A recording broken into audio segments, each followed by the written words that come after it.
Hey there guys, how's it going? So today I'm going to show you how to unlock the Starlight Keyblade in Kingdom Hearts 3 through playing Kingdom Hearts Union Cross. So when you're on the main menu, go ahead and select the X-Trays mode down the bottom left. It's a little orange bar, it will take you to the X-Trays mode. So now that we're in the Classic Kingdom menu, you will notice that there are 5 different minigames here that we have to try and complete, with a minimum goal score listed at the top there. It's a cumulative ranking, so basically you want to keep trying to get as many points as possible in these different minigames to add up to that required goal score over several different runs if need be. And once you achieve that, a different menu will unlock the download code to redeem on either the PlayStation or Xbox store. To launch any of these minigames, we need to hit the game button listed at the very top right of the device. Just be careful, if you are in the middle of a session, when you do hit that button, it will reset the device. In only the case of the Musical Farmer, there are 2 different game buttons, Game A and Game B, which change the game slightly. Game A has 3 baskets down the bottom, and Game B is slightly more difficult with only 2 baskets down the bottom.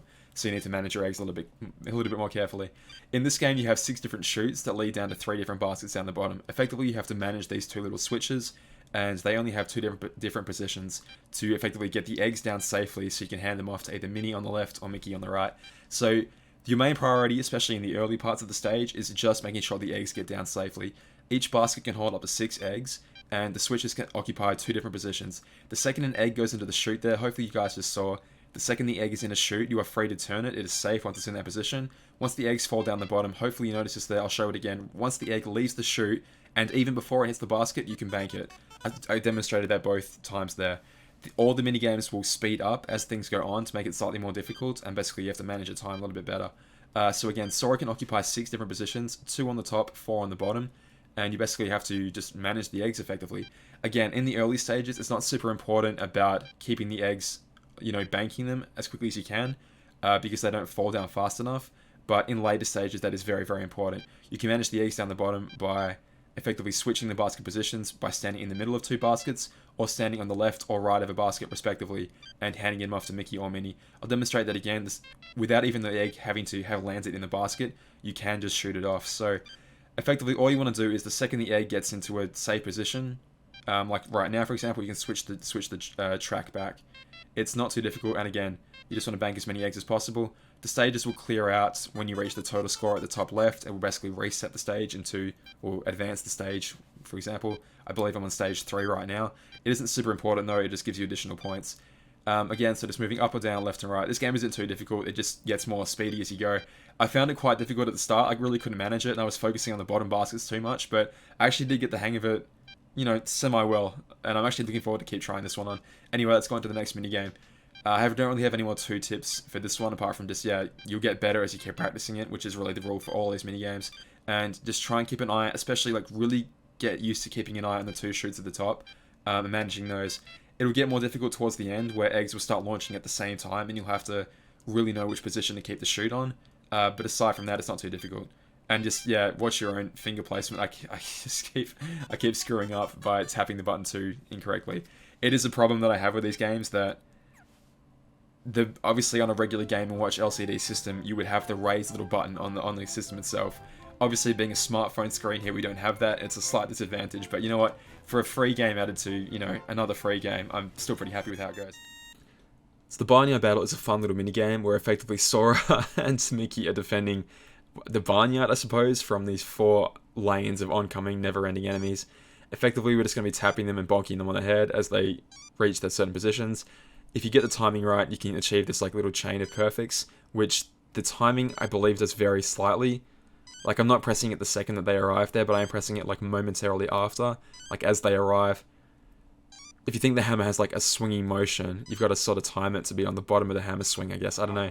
But you're doing a nice little point multiplier there, the higher and higher up you go.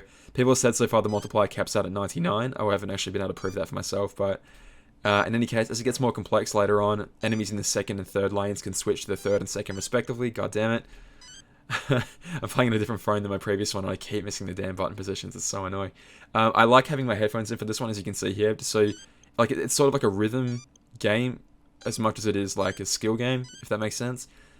I find the motion of the each time the character moves does help with the timing of when you need to swing the damn hammer. Keep missing the buttons. It does get more and more, a lot more complex later on, and I did actually quite like it. It was oh, this is actually getting pretty intense, much, much higher on. Again, you don't need to get, the perfect score or anything. You just need to get a cumulative score of, I think, 30,000 for this one, so Keep at it and eventually you'll get there. Okay, now Giant Land, one that we've seen a few times. So there are plenty... This one is all about testing your own patience. There is nothing difficult about this. It is literally just your own patience. So Sora can occupy plenty of different safe spaces, and only certain ones are dangerous. Very, very few ones are actually dangerous, honestly. So these two at the start are very safe. This one is safe as well. I've not seen in the 27 stages I've gone through of this, I haven't seen him ever occupy this space here. So the foot's going to raise. We're going to go tap, tap underneath to get through it. Next one across. As soon as it lifts up, tap, tap again to get onto it. On top of the spoon there, we're going to ignore the pepper for now. We're going to hover here. There are two unsafe spaces between the kettle and between the cup there. So as soon as the hand goes down and then back up again, we're going to press across 3 times to get through the 2 unsafe spaces into the safe one. Same again, when the hand goes up, we're going to dash across. Once the hand is down, it cannot swing side to side, so you are actually safe to go up to it, as long as you don't try and go into the hand. If you try and go into the hand, he'll definitely get you. And of course, you have 3 lives, just with all the other games. Once you're at this bowl of fruit here, go ahead and open up the window so the lanterns can start swinging. Same again, the hand is going to keep going down. You can either try and go dash, dash, dash across, or you can wait till he puts his hand in a different position, and then you have to dash so far. I'll show you right now. Hopefully he does it for us. So we put the left hand down eventually. Okay, cool. We're safe to be in this position here. Then we only have to go across twice. Once we're in this position, I like when the lantern's in this position right now to hit the pepper, so I can show you that again, actually. I guess I can... Well, I'll show you on the next time around. Once the 2 lanterns meet up, swing across, and then we just tap Mickey rather, and that's it. We do this as many times as possible. We need to do this 50 times, basically, to unlock the Starlight for Kingdom Hearts 3. So, tap, tap across. This one's literally just a matter of your own patience. I die most of the time because I'm trying to dash across, and I just dash into his waiting hand because I get tricked by the stage. Things lifting up. I go, as soon as I see movement, I want to dash across, but you just have to be safe. Just be patient. You'll get across easy. Really easy. You can sometimes, like, I don't know if it's just me, but you can sort of, like, bait him to move his hands. Like, in the later stages, I feel like he doesn't move his hands as much, and I sort of have to, like, move a little bit, so he'll move and, you know, just get the ball rolling, basically. Same again, the lantern will be not in this position, but this position right here. I usually hit the pepper then, and I catch it on the way up.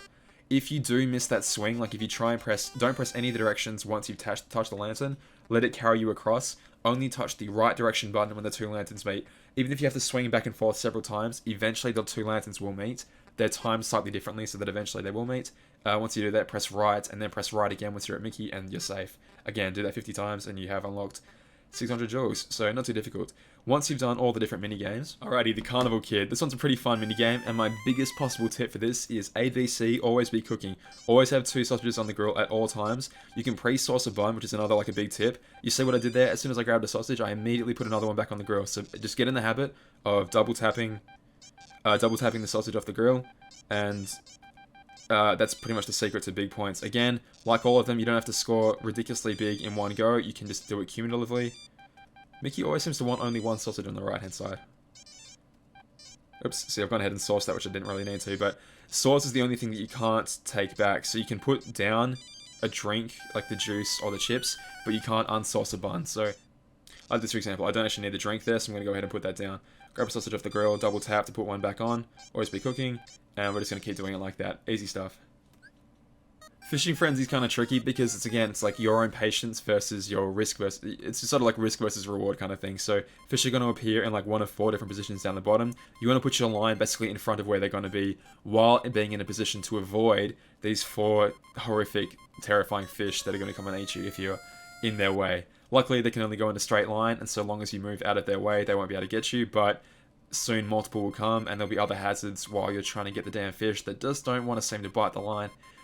Mash the up button as much as you possibly can once the fish is on the hook. You can catch a fish and like move the positions while it's on the line, which is like definitely necessary in the later rounds. See, like right there, for example, if I hung on, I would have got eaten by the fish just then.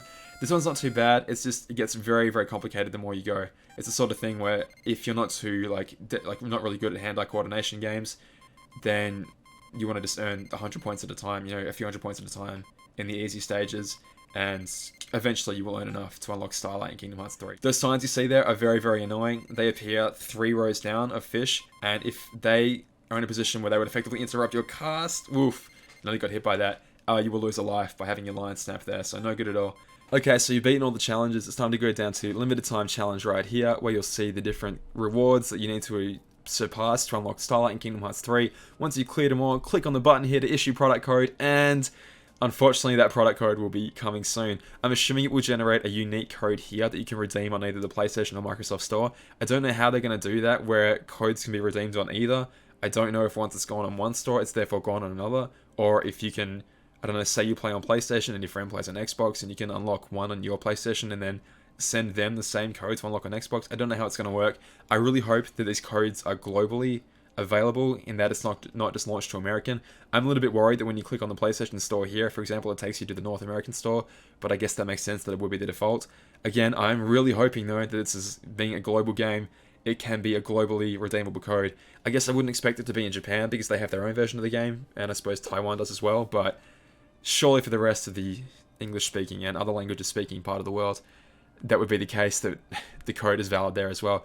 I will update this video when we do know the official date. I don't know how long you have to complete this challenge before this goes away. It does say that it's limited time only, but again, given that Kingdom Hearts 3 releases in January 25th, 2019, I imagine any time before that you should be okay. Or, but I don't know, it's hard to say.